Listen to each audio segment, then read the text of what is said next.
What is this?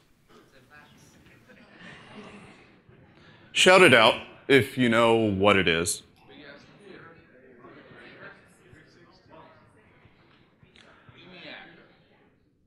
I know it's early, but we're not moving on until everyone's made a guess. So most people said a computer. We all know that, but more to the point, what's the speed? Who made it? When was it made? This particular model is a UNIVAC 1108. Speed. Manufacturer. Oh, those folks? Don't they make the iPhone? No, they don't. They've been bought and sold 20 times. Manufacture year. 50 years ago. So, I know what you're thinking. You're thinking what everyone in this room thinks when they're presented with a computing device. Does it do any of the things I need it to do as a consumer? Does it have Photoshop? Of course not.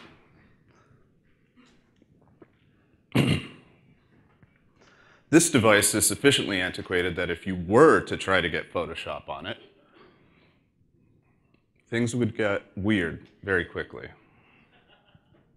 You'd be committed to an asylum or something along those lines. Why? Because there's no way to translate that. Photoshop, you'd have to somehow de-binary everything. You'd have to get everything on magnetic tape storage, every single process. And the RAM, you'd probably need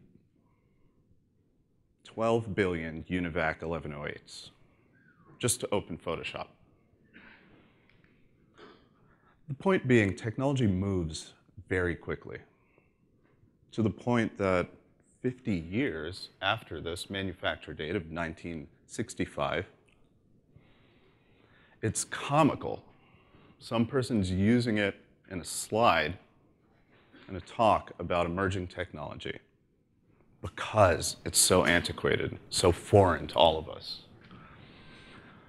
What does it look like using contemporary technology to do old tasks? Or the inverse. What if you're doing contemporary tasks with old technology? Here's a scene. Someone's working on a PHP project, except they're using very old technology. Nothing anyone here would use to work on a web design or development project today.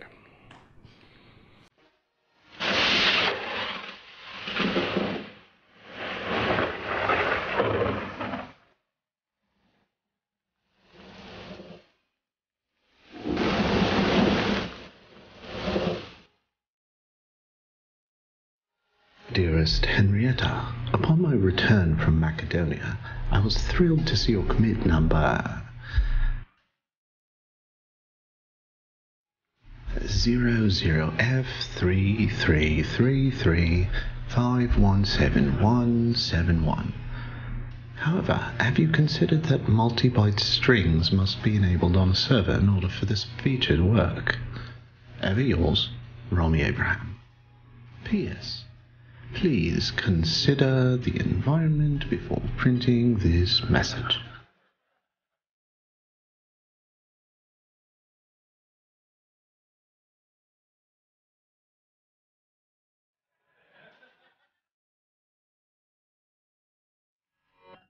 Pretty ridiculous. That would never happen. So, to begin moving into the future, I'm going to use a unique talent humans do so well. Projecting the future using the past and the present to determine likely outcomes. To do that, we're going to go back to a really old time. Human culture was far different than it is today. mannerisms, ways of dressing, speaking, technology were completely foreign to what they are now. 1991. Specifically, I want to talk about this word. You know, we know gopher as this. That is not the gopher to which I'm referring. More to the point, gopher space. Also, not what you may be thinking. That's what my niece thinks it is. We're going to Minnesota.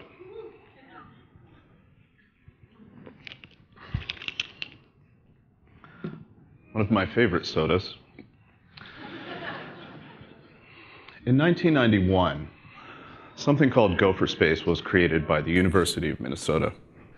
It was a way to share electronic documents, link them to one another around the world, so you could share files remotely, documents, images, data, without flying to Florida to send someone 2 pieces of paper, or have some courier bring a letter that says, yes, you can take off from work. So things were going exceedingly well. There were a lot of projects around the world that were analogous to Gopher Space, but none had really caught on quite as well as Gopher Space until '93, when the University of Minnesota said, hey, by the way, we might charge for this. We're definitely going to charge for commercial usage of it. And we're also not going to sufficiently define all of our licensing terms. So there might be some weird stuff happening soon. The Earth responded with, all right, we'll see you later. There's another project at the European Center for Nuclear Research in Geneva, created by someone named Tim Berners-Lee, called the World Wide Web. Oh, really? What is that? So we know where things went from there. On April 30th, '93, something that in 2091 will be referred to as the unification event, the administrators at CERN did something amazing. A week later, Tim Berners-Lee sent some select people around the world a message in which was a notification that the World Wide Web software is now in public domain. The power of open source has permeated the World Wide Web software into everything. It is physically inside people's bodies in some cases.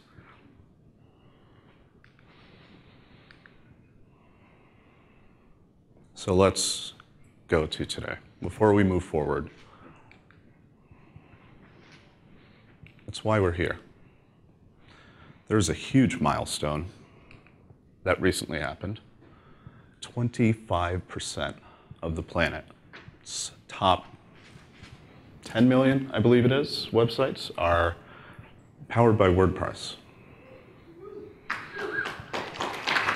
Give it up for big dubs.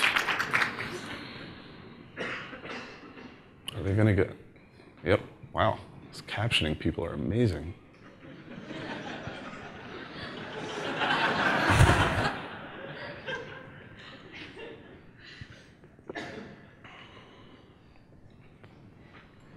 Where are we, though? What can you do? What does WordPress do? What kind of things can you build with WordPress? Those questions have no meaning for me. There's no answer. So don't read it. But database schemas powering anything, embedded systems, operating system abstractions, intranets, every kind of website configuration, web app.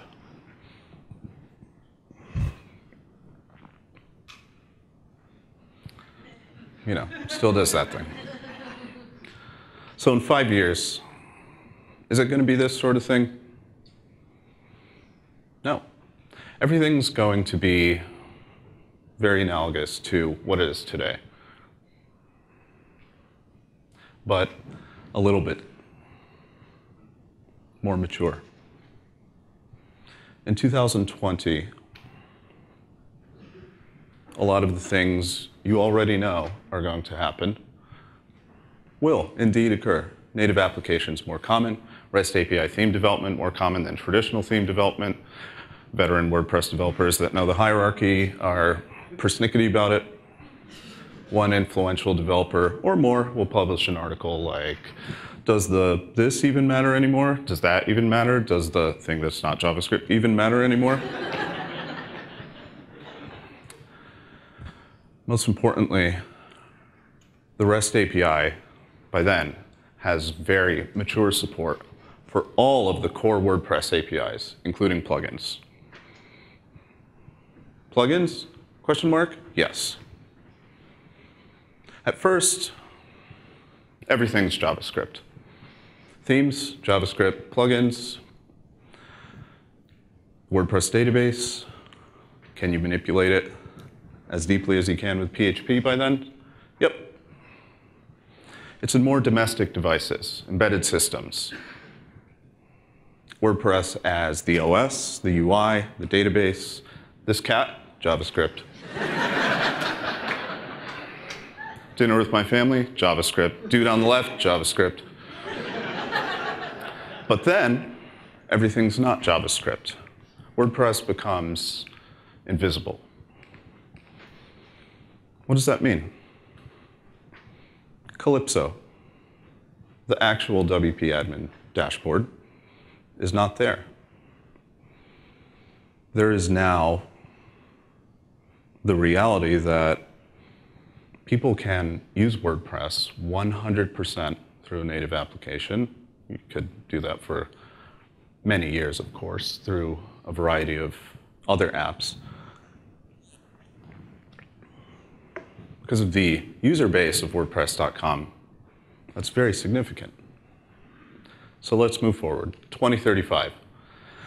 Things start to get interesting, certainly for those of us in the room today. Why? Because we get our toys. We get to live in a 90s sci-fi movie, finally.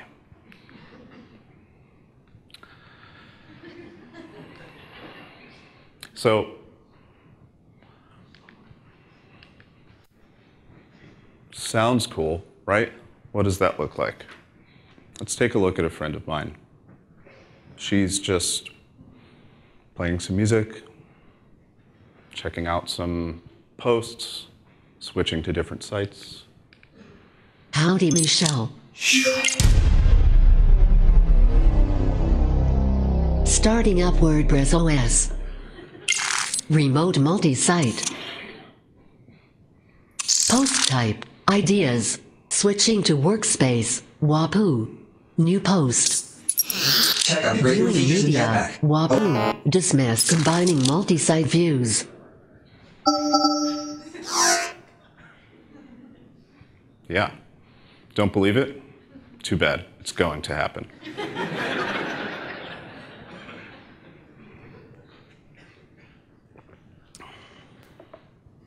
The next 75, that popular phrase,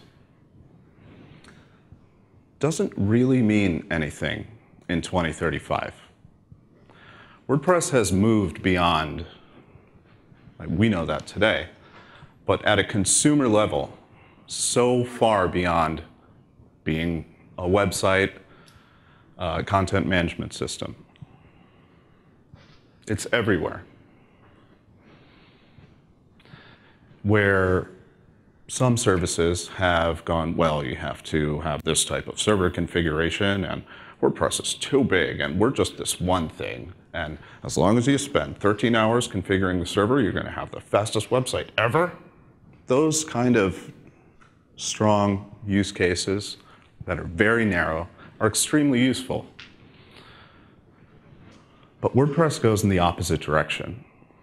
It embraces third world countries. It maintains a focus, even though in 2035, the actual WordPress admin dashboard is irrelevant. It's still kept. Why? Because not everyone has a MacBook Pro and a broadband connection, even in 2035. Let's take a look at this scene here. An embedded device that casually uses WordPress.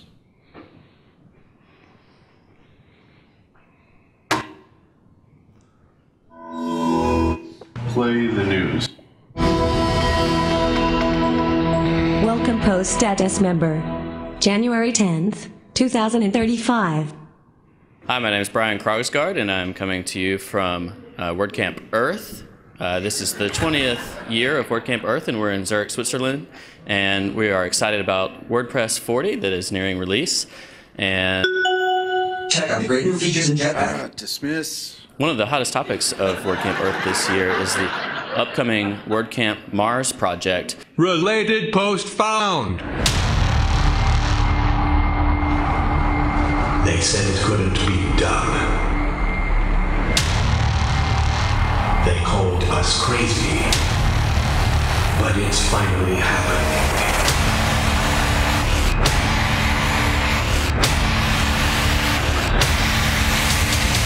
WordCamp Mars, July 23rd, 2040. Which will require a 100-person shuttle just for preparation, and then a series of 45 to 65 shuttles, depending on the number of attendees. Okay, let's try something different. Again, anyone that does not think that's going to happen, I want to speak to you in the hallway after the talk. Let's take that stuff away, though. Two friends here, Mel and Michael. I could say that I'm doing this on purpose, but the truth is I didn't have time to render this video. Let's do a few seconds of an exchange where everything is turned off, literally just the green screen. Because today it does look ridiculous. But that level of customization, which we'll see in a following video, is what's coming. The interface means nothing. Keyboards, glowing rectangles that we stare at all day today are a transitional element in our lives. They're inefficient, they cause health issues, and they will be gone eventually.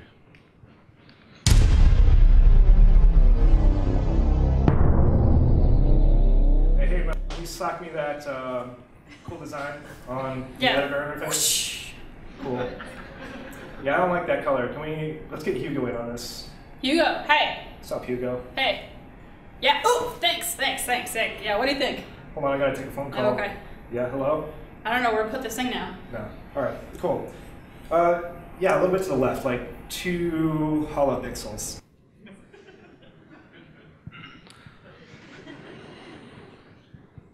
All I did was turn off the render layer. So 2035, that's great. We have our fun. It's really cool for a while until we get them as common as an iPhone, and then we just don't care about these immersive, holographic, spherical interfaces. We get to a point in 2065 where it's difficult to visually communicate what the interface is like. I'm not going to force you through this thing again, but how different could things get? Let's watch the video first.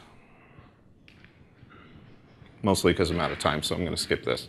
This is going to happen, that, and some of that. This, okay. This is just someone doing casual upkeep of WordPress, gardening, squashing tickets, and the like.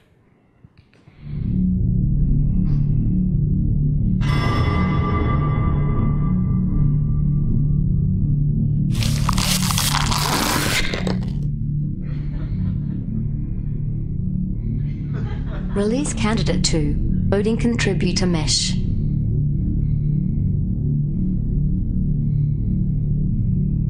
Conflicts in cluster A732. Are you working on 341.227.11.341?